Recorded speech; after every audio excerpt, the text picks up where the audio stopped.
আবহ সঙ্গীত বাপ্পাদিত্য ও শঙ্কর সম্প্রদায়।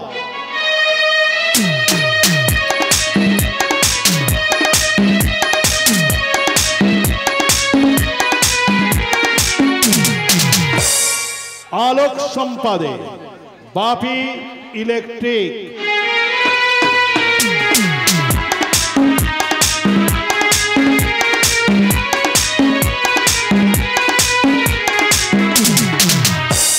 ধ্বনি ও প্রতিধ্বনি নিউ লক্ষ্মী সাউন্ড দিঘির পা।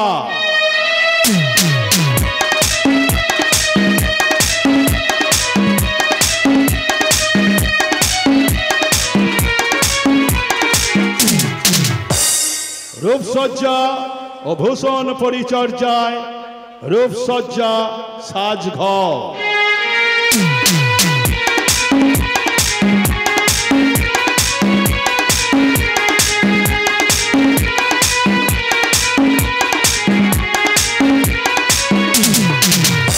পরিচালনা ভগবানপুর জনকল্যাণ সমিতি ও গ্রামবাসীবৃন্দ।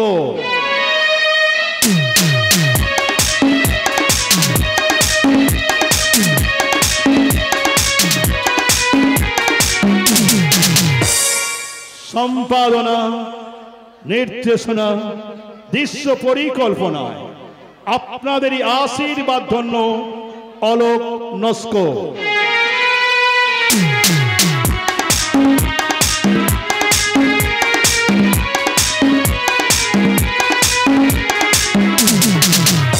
শুরু হচ্ছে ভগবানপুর জনকল্যাণ সমিতি পরিবেশিত কানন কুমার মাইতি রচিত, প্রদীপ কুমার মন্ডল সুরারোপিত, অলোক নস্কর সম্পাদিত, নির্দেশিত, দৃশ্য পরিকল্পিত এক করুণ রসের বাস্তবধর্মী সামাজিক যাত্রাপালা। নিজ সন্তান হলো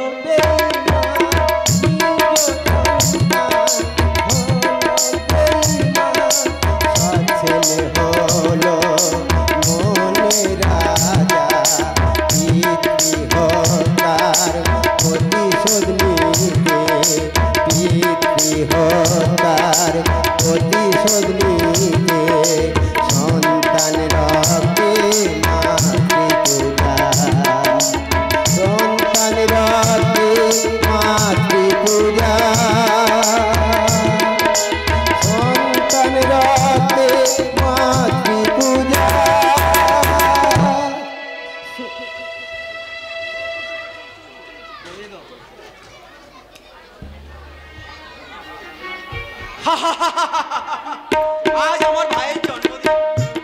সেই জন্মদিনের অনুষ্ঠানটাকে পুজো পার্বণের মতো পালন করবো না তো করবো কবে?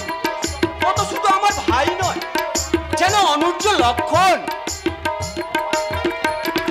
শ্রীরামচন্দ্র পদে সেই অনুজ লক্ষণের নিবেদন। এ তুমি কি করছো? এই যে রাজ্য সজ্ঞের আয়োজন না করবো কেন রে হতভাগা? তুই তো শুধু আমার ভাই নয়, তোমার বড্ড বাড়াবাড়ি দাদা।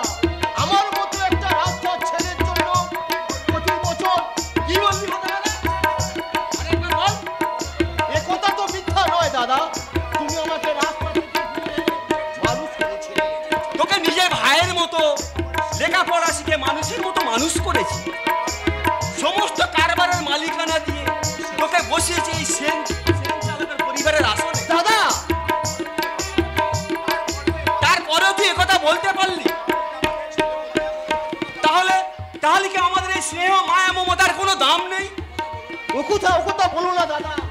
তুমি আর বৌদি এই অনাথ জীবনে বাবা মা সূর্য চন্দ্র দেবের মতো আমি তোমাদেরই সন্তান। তাই তোমার উপর কথা বলে যে অন্যায় আমি করেছি তার জন্য আমাকে ক্ষমা করো না। তোমার কোনো ক্ষমা নেই। তোমার দাদা তোমাকে ক্ষমা করলেও আমি তোমাকে কিছুতেই ক্ষমা করব না। কিন্তু বৌদি, অপরাধী জানিল না কিবা তার অপরাধ। বিচার হইল সে। না, নিশ্চয়ই জানিবে বৎসে। তোমার প্রথম অপরাধ হলো আজকের এই শুভ দিনে তুমি তোমার দাদার হয়ে শ্রমিকদের মাঝে বস্ত্র আর মিষ্টি বিতরণ করেছো। আর দ্বিতীয় অপরাধ? দ্বিতীয় অপরাধ আমার জন্য নিয়ে এসেছে এক গাছা সোনার হার। কি বলছো তারা? এই আমার এই হতভাগাটা চুরি ডাকাতি করিনি দাদা, আমার হাত খরচার টাকা বাঁচিয়ে। আরে হতভাগা, তুই নিজে না খেয়ে আমার এই মাতৃস্বরূপা দেবীকে আমি দেবী রূপে সাজাতে চেয়েছি। এটা কি আমার অপরাধ দাদা? দাদা আহ, তারা ওকে জন্মদিনের পাঁচটা এখনই খাইয়ে দাও। এসো ঠাকুরপো, এসো বসো আমার পাশে। ভগবানের কাছে কামনা করি এই শুভ দিনটা যেন বারবার ফিরে আসে। এসো, কাছে এসো বলছি। দাঁড়াও বৌদি, আজকের দিনে দাদা আমাকে রাস্তা থেকে ঘুরিয়ে এনে মানুষ করেছিল, তাই এই দিনটা আমার কাছে নব জন্মদিন। কিন্তু দাদা না থাকলে এই দিনটা হয়তো আমার মৃত্যু দিন হতে পারত। হ্যাঁ হ্যাঁ বৌদি, হ্যাঁ, যার দয়ায় আমার এই ভগবান রামচন্দ্র পুজো না দিয়ে। বাবা, তুই শুধু আমার ভাই নয় রে, তুই বোধহয় আমার পূর্বজন্মের ছেলে ছিলি। তাই তো এ জন্মে তোমার ছেলে হয়ে ফিরে এলাম দাদা। আহ, এবার লক্ষ্মী ছেলের মতো বসে তো দেখি। এসো বসো।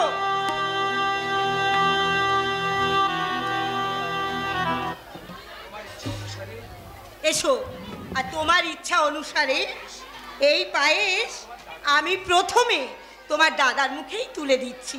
নাও ধরো।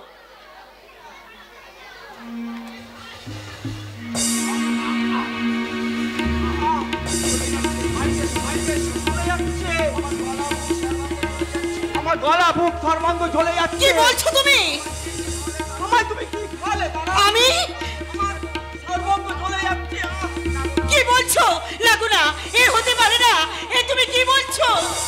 খবরদার, আমার দাদাকে তুমি স্পর্শ করবে না। ঠাকুরপো, এসব তুমি কি বলছো? ঠিকই বলছি, তুমি বিষ খাইয়ে আমাকে মারতে চেয়েছিলে, কিন্তু ভাগ্যে আছে সেই বিষ তুমি তোমার নিজের স্বামীকে খাইয়েছো। না না, আমার মতো এ হতে পারে না, পাপিষ্ঠকে এ হতে পারে না। ওগো, ওগো, তুমি আমাকে ভুল বুঝো না। বিশ্বাস করো, আমি এমন কাজ করিনি। এ আমার নিয়তি তারা। না দাদা, নিয়তির লিখন আমি বদলে দেব। তোমাকে আমি এখনই হাসপাতালে নিয়ে যাবো দাদা। আর কোনো লাভ হবে না দাদা, আমার সময় হয়ে আসছে। না গো, না, তুই আজ তুমি বলো না। তুই আজ দেখিস। ওগো, বলো না। না গো, না, এ হতে পারে না। এ কিছুতেই হতে পারে না। তুমি আমাদের ছেড়ে চলে যেতে পারো না। কথা বলো, কথা বলো। কেঁদো না বৌদি, কেঁদো না। আমাকে দিয়ে গেছে, কথা বলো, তোমার কোনো অসুবিধা হবে না। চুপ করে দিগো না, কথা আমি বলো। তোমাকে সুখেই রাখবো। ঠাকুরপো, ঠাকুরপো।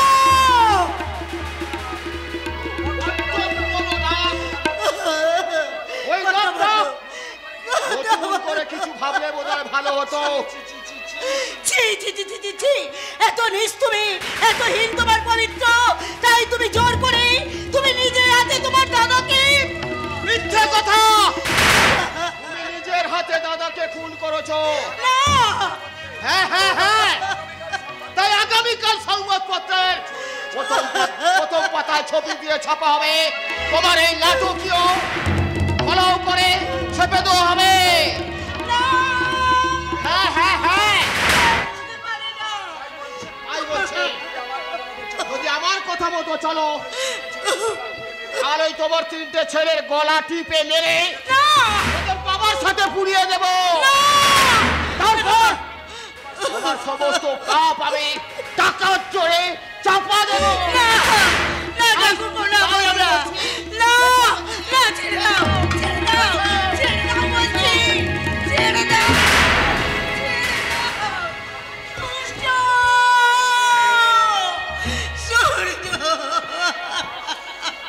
মা, আমি আড়াল থেকে সব শুনেছি। এই শয়তানের হাত থেকে বাঁচতে হলে আমাদের এখান থেকে পালিয়ে যেতে হবে। কিন্তু বাবা, তোর সৎকার তোর বাবার সৎকার করতে গেলে এই শয়তান আমাদের কাউকে বাঁচতে দেবে না। কিন্তু বাবা, এখন আমরা কোথায় যাব? তোদের নিয়ে আমি কোথায় যাব, কোথায় রাখবো, কি খেতে দেবো তোদের আমি?